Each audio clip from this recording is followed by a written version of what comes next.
Welcome back to another episode of Mega Man 3 Perfect Runs. I'm your host, Dart Mosh. Last time we dealt with Magnet Man and obtained a special weapon, the Magnet Missile. Time to go after Shadow Man.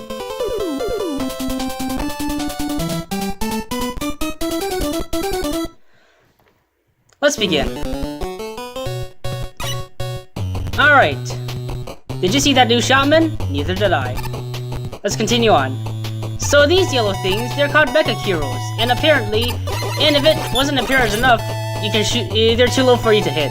And that yellow bulldozer guy was called a Pickleman Bow.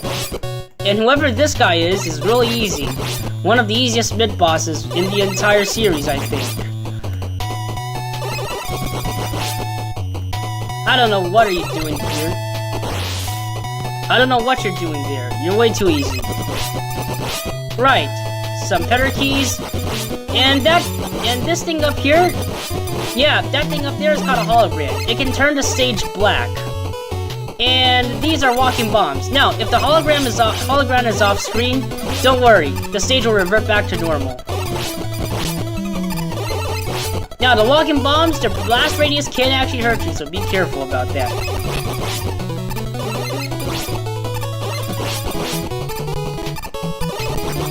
Right. Let's continue on, shall we? Suddenly, the Mecha Heroes are red. For whatever apparent reason, what happened? Did Shadow Man use bleach? Ah, well. Well, fun fact. These are Parasyu. P-A-R-A-S-Y-U. Parasyu. They take 3 hits to kill and, yeah.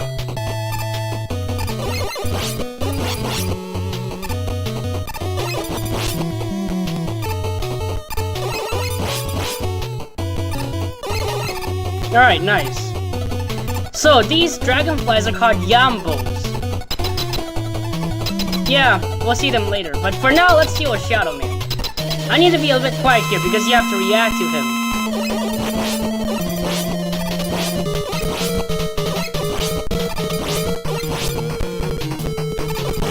him. Wow, it's slowing down, my god.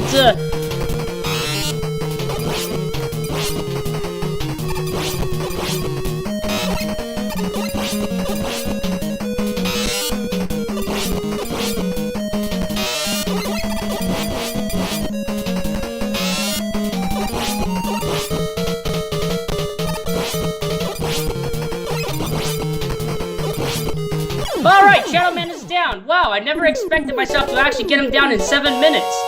7 minutes, my man. 7 minutes. Never expected that. Never in the entire world. Alright. With that, we got the Shadow Blade and Rush Marine, but that's less important because it's pretty standard thing. Right. So this stage, was actually a bit tricky. I never expected myself to get him down in this many tries, but then again, I did practice a lot to get this guy down. So yeah. Time for the weapons showcase!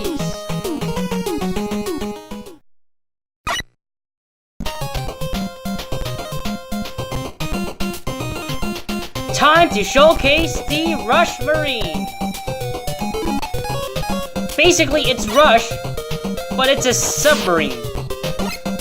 I mean, that's basically it. You can jump out of the water, and yeah, it's a pretty neat weapon. I'm not a big fan of this weapon because it's pretty useless. Also, when you're out of water, you can't use the left and right keys to move. However, you can jump around and stuff like that. I mean, I don't see myself using this very often, but it's at least something, so yeah.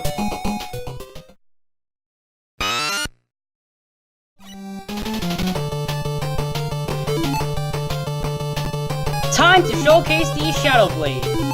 Hold on. Basically what it does is basically the Metal Blade, but nerfed.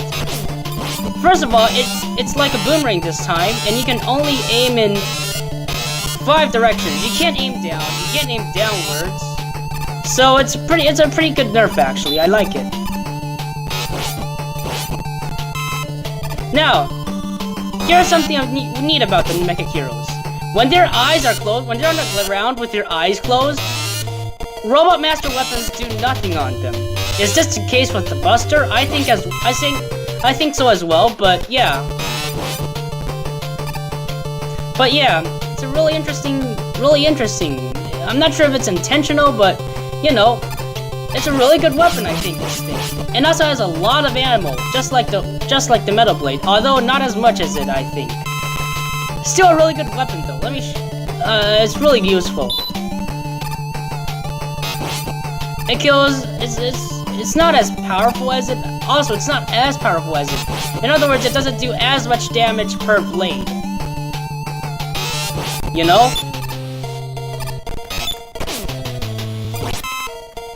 The thing about Pickleman Bow is that sometimes you never know when they're gonna deflect your shots when you shoot them up front. However, when you shoot them from the back, it's always gonna be a guaranteed hit. Also, it makes stuff like this very easy. Yeah, makes stuff like this very easy. Overall, I like this weapon quite a lot. Time for the outtakes!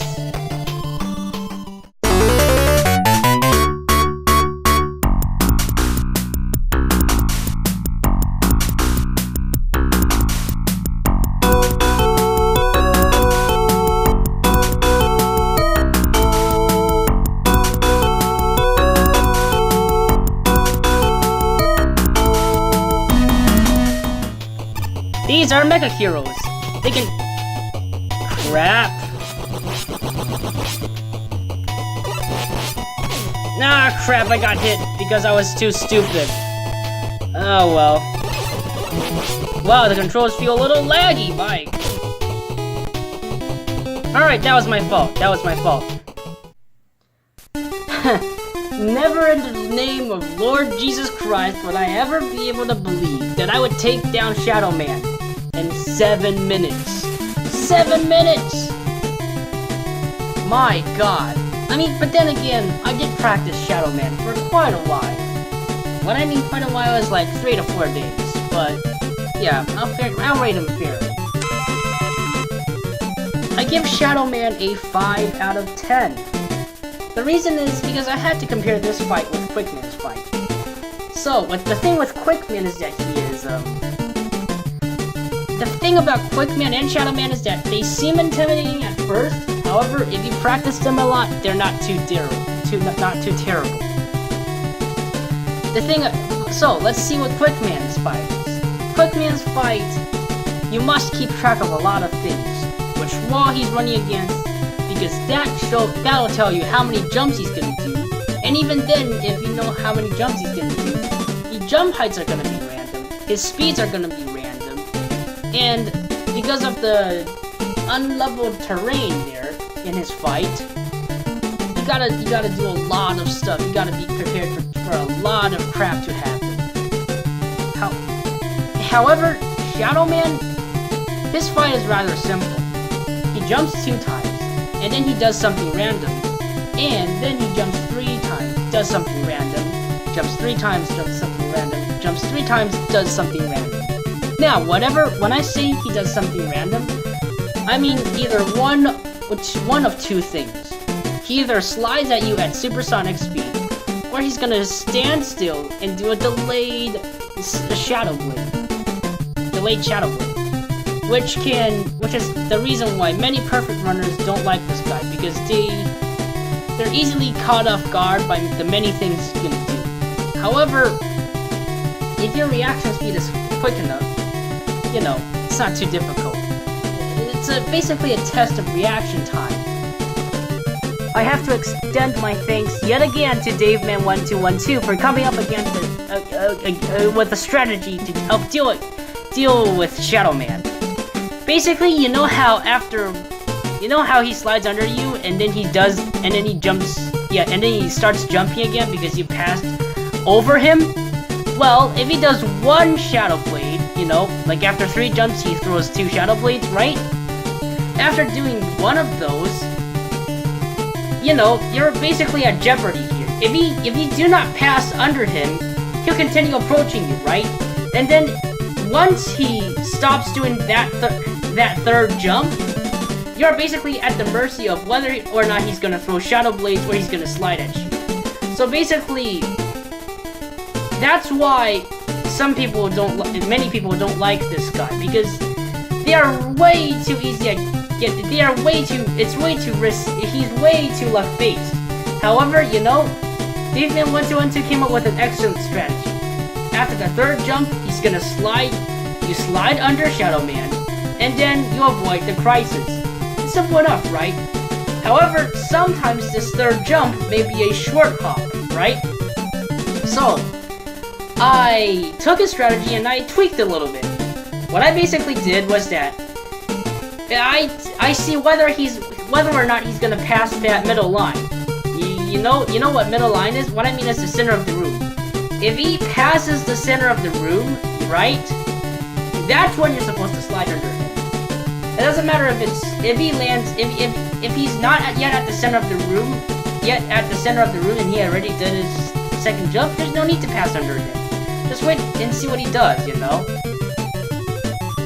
Because if he has at the center of the room, you still have enough time to react to what he's gonna do, so it's alright. So I tweaked this strategy a little bit, and that's what I came up with. And that's why I don't feel like Shadow Man is too difficult. One less point than Quick Man, because he's a lot easier than Quick Man to use. Thank you so much for watching. I hope you have a very nice day, and I shall see you again next time. Until then, take care.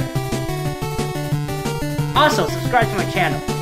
Like, I'm constantly improving the quality of my videos, right? I even got myself a screen recorder, and I even learned how to record on an emulator, alright? So please, just subscribe, alright? Please subscribe. I mean, if you don't want to subscribe, it's fine, but it'll be great if you do. Thank you very much.